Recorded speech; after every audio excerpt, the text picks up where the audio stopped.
Again, as we have said, Alex Murdaugh will be back in court today, but back with us this morning is local criminal defense attorney Taylor Bell. You've been joining us all week, really breaking down this case.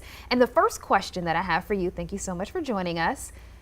Less than 3 hours. All the legal experts were saying we could see this take days, maybe potentially the earliest I heard anybody even say we can get a verdict is tomorrow or tonight at like around 8 o'clock or something like that. But what does that say to you that the jury only took about 3 hours? So I initially said before closing arguments, I said 20 hours guilty verdict. As Jim Griffin gave his closing argument, I was all the way down to guilty verdict today. I think it was very unorganized. It tells me that the state met their burden. The state was more organized. They came in there. They had a concise theory. Creighton set it up. And then at the end, John Metters knocked in the RBI and poured out all his emotions. I want to talk about that juror being removed yesterday. Now, we saw defense attorney Dick Harpootlian very passionately wanting to keep that juror, saying, you know, they didn't really make that big of a mistake when it comes to this. There's a lot of rumors that that juror was going to be vote not guilty. What are your thoughts about this? So I think Harpootlian did that because there was something in the email. There was a discussion about an email that was passed up to each of the attorneys throughout the last day or so. And there was something in there that Dick Harpootlian saw that made him want that juror to stay there. Ultimately, we don't know what exactly it was. The rumor is that it was criticism of the state's case. And of course, the defense attorney wants that person on the jury. However, Clifton Newman made the decision that they had previously discussed the case with other people, and that was a violation of his order, and dismissed. Yeah, a lot of people saying, I wonder what the outcome would have been if that juror had stayed in that jury, but we will never know. Now, something else I want to talk about that I found really interesting is the hair that was found in Maggie Murdaugh's hand.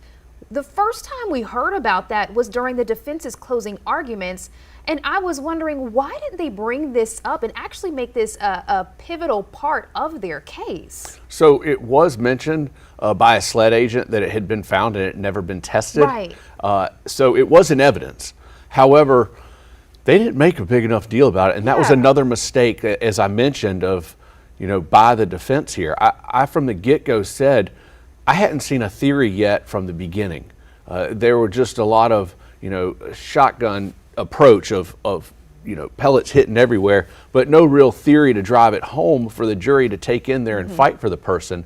And that was just another mistake in my opinion. And it's easy for me to sit here and say that. Right. I'm not the one in the courtroom. I'm not the one that had to digest all the information and come up with how we were going to present this. But I just believe that was just another mistake. And ultimately, that could have been something that the defense hung their hat on, and they didn't make a big enough deal about it. Yeah, it's definitely easy to play Monday morning quarterback after everything is over and done with. But again, I found that very interesting that wasn't really highlighted more by the defense. Now, today is going to be sentencing, and what Judge Newman said is that he will allow character witnesses to come up and speak, either about Alec, for or against how long he's going to be in prison.